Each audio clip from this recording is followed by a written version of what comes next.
Hello दोस्त, मैं मिथिलेश चौधरी। आज हम बात करने वाले हैं कि क्यूएपी क्या है। What is a क्यूएपी? क्यूएपी का मतलब होता है quality assurance plan. Quality assurance plan आए दिन आप कोई भी स्टैंडर्ड से, आईएस स्टैंडर्ड या ब्रिटिश स्टैंडर्ड से कोई भी प्रोडक्ट आप अगर बनाते हो या एज पर ARC, आप इलास्टोमेरिक एज पर ARC बनाते हो, एज पर RDO से बनाते हो, वहीं पे होजेज आपको एज पर IS बनाते हो, और रिमेनिंग जो है आपका और भी प्रोडक्ट जो है एज पर IS के हिसाब से बनाए जाते हैं। और इसका जो टेस्टिंग मेथड होता है एज पर IS 3400 पार्ट 1 से लेकर पार्ट 26 तक।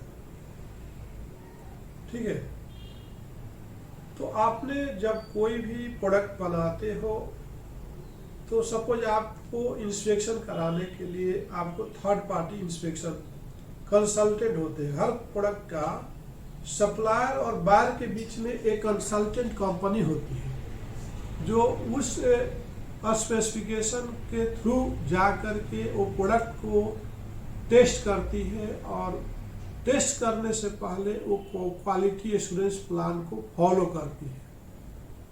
तो आपको मालूम होना चाहिए कि क्वालिटी एश्योरेंस प्लान क्या है। सपोज मान लीजिए आप इलास्टोमेरिक ब्रिज बेयरिंग बनाते हो, तो बहुत सारे मैन्युफैक्चरर हैं जिनके पास सब कुछ का इन हाउस फैसिलिटी नहीं होता है। सपोज आप होज पाइप बनाते हो, तो बहुत सारे मैन्युफैक्चरर के पास इन हाउस फैसिलिटी नहीं होता है। तो वह उस संदर्भ में, उस क्राइटेरिया में क्यूओपी का बहुत योगदान होता है।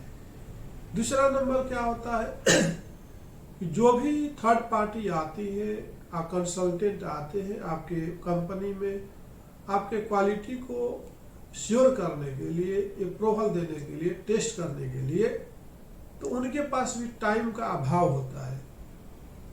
बहुत सारे स्पेसिफिकेशन है जो 24 आवर्स का टेस्ट होता है, 3 डेज का टेस्ट होता है, और 4 डेज का टेस्ट हो, 7 डेज का टेस्ट होता है।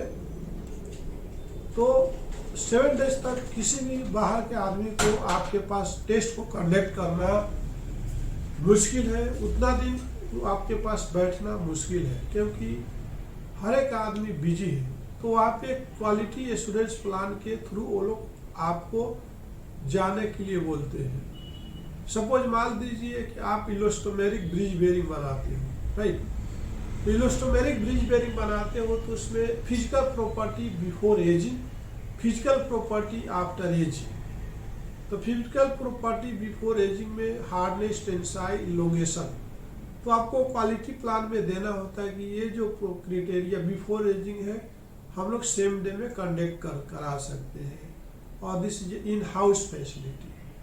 तो अब एक टेस्ट आता है ओजोन टेस्ट। बहुत सारे कंपनियों में ओजोन टेस्ट की फैसिलिटी नहीं होती है। This instrument is a very costly. तो उसको हम वहाँ पे लिखना पड़ता है कि थर्ड पार्टी टेस्ट रिपोर्ट। कोई स्टील का भी आपके पास टेस्टिंग फैसिलिटी नहीं, तो third party test report outsource लिखना पड़ता है। तो जो आपके पास इन हाउस फैसिलिटी है उसको आप इन हाउस लिखते हो क्वालिटी प्लान में, और जो फैसिलिटी आपके पास टेस्ट करने के लिए नहीं है आप लिखते हो outsource, third party test report. तो इसको ही हम लोग क्वालिटी प्लान बोलते हैं। आप जैसे वो PVC वाटर स्टॉपर का भी टेस्ट कराते हो, तो बहुत सारा टेस्ट, टेंसाइल, इलोंगेशन आप अंदर कर लेते, केमिकल अंदर कर, और जो लॉन्ग ड्यूरेशन टेस्ट है, कुछ ऐसे टेस्ट है जो थर्ड पार्टी से कराने पड़ते हैं। आप होज पाइप बनाते हो तो बहुत सारा टेस्ट जो है 3 डेज का होता है, कुछ टेस्ट 7 डेज का होता है। जैसे आप आयल होज बनाते हो तो उसमें tensile elongation of the lining, tensile elongation of the cover, tensile elongation of the feeler, before ageing, दोनों आपको एक समय नहीं है कस्टमर के पास। तो वहाँ पे आप लिख सकते हो क्वालिटी प्लान में 1 day test is a verify witness The so test is a witness remaining a review.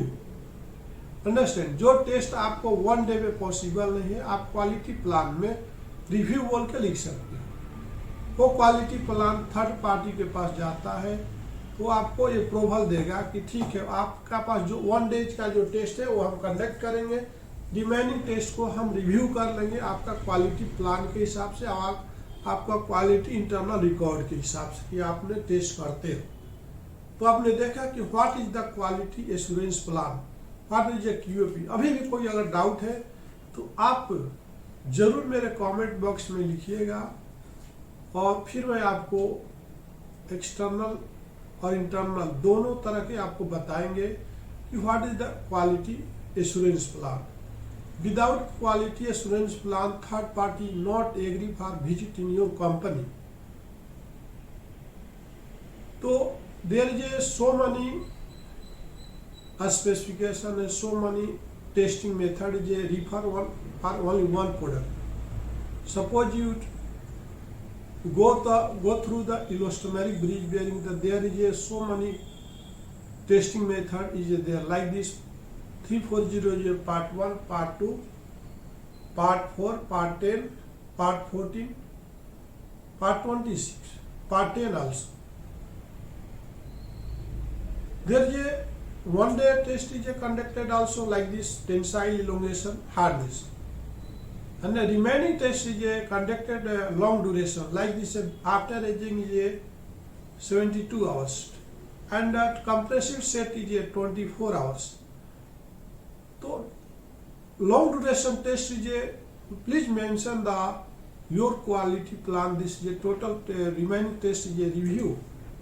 1 day test is a hardness tensile is only witness, and compressive strength stiffness test and shear test is conducted. Same things is depend of the other product also. So if any doubt this if you have any questionnaire, please mention in our comment box. I explain next video. So thanks for watching for this video. I meet again next video. Thanks for watching.